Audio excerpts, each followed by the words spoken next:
दिल्ली की सड़कें, मुंबई की ऊंची बिल्डिंग, पंजाब के खेत या गुजरात की फैक्ट्रियाँ, इन चारों जगहों पे अगर कोई इंसान अपनी लगन से मेहनत करता दिख जाए तो बस एक बार पूछ लेना, का भैया बिहार से हो? जवाब हर बार हाँ ही होगा।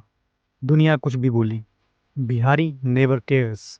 वो हमेशा आपको अपनी मेहनत और लगन से अपने काम में व्यस्त दिखाई देगा। ये बिहार की मिट्टी ही है जिसने मैं को हम बनाया। भले ही महाराष्ट्र, तमिलनाडु और दिल्ली में रहने वाले लोगों ने बिहारी शब्द को एक गाली बना दिया है, पर हमें गर्व है बिहारी होने पे। हमें गर्व है एक ऐसी मिट्टी की संतान होने पे जो अपने परिवार और संस्कार से जुड़ा हुआ है। मुझे गर्व है बिहार पर, मुझे गर्व है बिहारी होने पर। देश के हर हिस्से में भेदभाव झेलकर, मार खाकर, कपड़े झाड़कर उठने वाला भी एक बिहारी ही हो सकता है, क्योंकि उसके खून में उस मिट्टी की शक्ति है जिसने अशोक जैसा सम्राट और चाणक्य जैसा ज्ञानी दिया। लोगों की चिढ़ भी लाजमी है, क्योंकि यही सवाल जब वो किसी बड़े अधिकारी, किसी भी आईएएस या आईपीएस से करेंगे तो उसका भी जवाब एक बिहारी ही होगा। ऐसे ही इस धरती को the Motherland of IAS and IPS नहीं कहा जाता। एक बिहारी आपको सिर्फ तमिलनाडु की फैक्ट्रियों में नहीं, देश में हर ऊंचे संवैधानिक पद पर मिलेगा, क्योंकि एक बिहारी सिर्फ मजदूर नहीं बनता, वह स्वतंत्र भारत का पहला राष्ट्रपति ही बनता है। एक बिहारी सिर्फ पंजाब के खेतों में फसल नहीं काटता, देश की सीमा पर दुश्मनों के सर भी काटता है।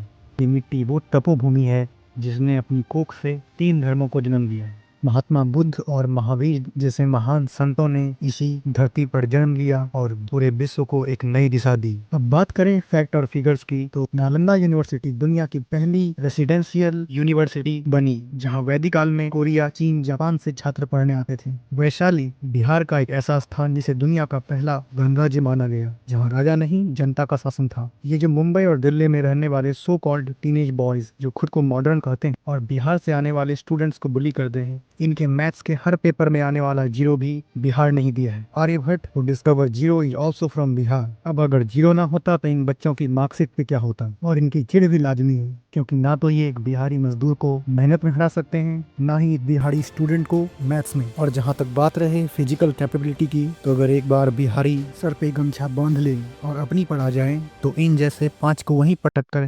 बीट कर सकता है।